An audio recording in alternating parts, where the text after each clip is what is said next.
কটাক্ষ করছেন দিলীপ ঘোষ। তিনি বলছেন পয়লা বৈশাখ পশ্চিমবঙ্গ দিবস কিভাবে হলো আমরা জানি না, যে তৃণমূল দলটা চলে গেলে পয়লা বৈশাখ অর্থাৎ এই দিনটাও পশ্চিমবঙ্গ দিবস দিনটাও পালন করা হবে না। কি বলছেন তিনি, শুনুন। টিএমসি চলে গেলে এই দিনটাও চলে যাবে। পয়লা বৈশাখ পশ্চিমবঙ্গ দিবস কি করে হলো আমরা জানি না। পয়লা বৈশাখ কবে শুরু হয়েছে সেটা ওনারা জানেন না, আর পশ্চিমবঙ্গ কবে শুরু হলো সেটাও জানেন না। পশ্চিমবঙ্গকে মিটিয়ে দিয়ে বাংলা করার চেষ্টা করছেন, আবার পশ্চিমবঙ্গ দিবসও করছেন। পাল্টা শান্তনু সেন। বাংলায় থেকে তিনি যেভাবে বাংলা বিরোধী কথা বলছেন, আজকে পশ্চিমবঙ্গ দিবস যেটা তৈরি হয়েছে সেটা বিধানসভায় যেদিন হয় সেদিনকে তার বিধায়ক ছিলেন, তিনি নিজে এই ধরনের বিভ্রান্তিকর কথা বলে রাজনীতিতে প্রাসঙ্গিকতা খুঁজে বেড়ান। তৃণমূল কংগ্রেসের যাওয়ার কোনো প্রশ্ন ওঠে না, সুতরাং এই দিনটারও অবলুপ্ত হওয়ার কোনো প্রশ্ন ওঠে না। যারা বলছে তারাই অবলুপ্ত হয়ে যায়।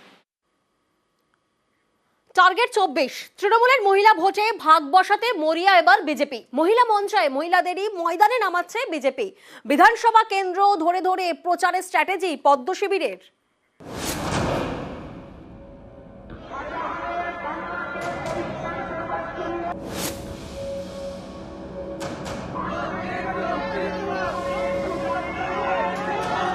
সাম্প্রতিক সব ভোটে মহিলাদের বড় অংশের সমর্থন গিয়েছে তৃণমূলের দিকে।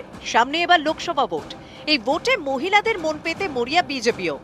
মহিলা মন পেতে তারা ময়দানে নামাচ্ছেন মহিলাদেরই। এ বিষয়ে নির্দেশ গিয়েছে জেলায় জেলায়।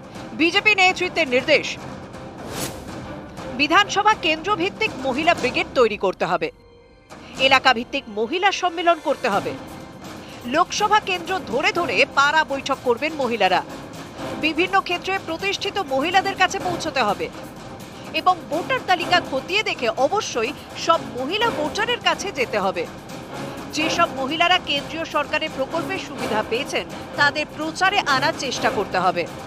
আমরা বিভিন্ন সম্মেলনের মাধ্যমে, বিভিন্ন মোদিজির প্রকল্পের মাধ্যমে আমরা মানুষের কাছে পৌঁছাবো। সেলফ হেল্প গ্রুপ যারা আছে, বিভিন্ন লাভার্থী যারা আছে, যারা আমাদের কেন্দ্রের লাভ পেয়েছেন তাদের কাছে আমরা পৌঁছাবো এবং এই মহিলাদের নিয়েই আমরা প্রত্যেক বিধানসভা ধরে ধরে সম্মেলন করব। এ রাজ্যে মহিলা ভোট বড় ফ্যাক্টর। মহিলা ভোট যাদের দিকে তাদেরই বাজিমাত। বাংলা এবার মোট ভোটার 7,59,19,891। মহিলা ভোটার 3,73,48,511, অর্থাৎ প্রায় 49% ভোটারই মহিলা। এই মহিলা ভোট 24-এও ধরে রাখতে তৃণমূল মরিয়া। মহিলা মন জয়ে তৃণমূল আস্থা রাখছে লক্ষ্মীর ভান্ডারের মতো প্রকল্পে। পাল্টা বিজেপি হাতিয়ার করছে সন্দেশখালীর মতো ইস্যু। সন্দেশখালীর আন্দোলনকারী মহিলা রেখা পাত্রকে তারা প্রার্থীও করেছে। রেখাকে ফোন করেছেন খোদ প্রধানমন্ত্রী। जी नमस्कार, आप बंगाल की विपरीत राजनीतिक परिस्थितियों में प्रचार कर रही हैं। বারবার এ রাজ্যে প্রচারে এসে সন্দেশখালী নিয়ে সুর চড়িয়ে মহিলা মন ছুঁতে চাইছেন মোদি। বাংলাতে সন্দেশখালীর ঝড় উঠবে। মহিলাদের মন জয় এবার মহিলাদের ময়দানে নামাচ্ছে বিজেপি।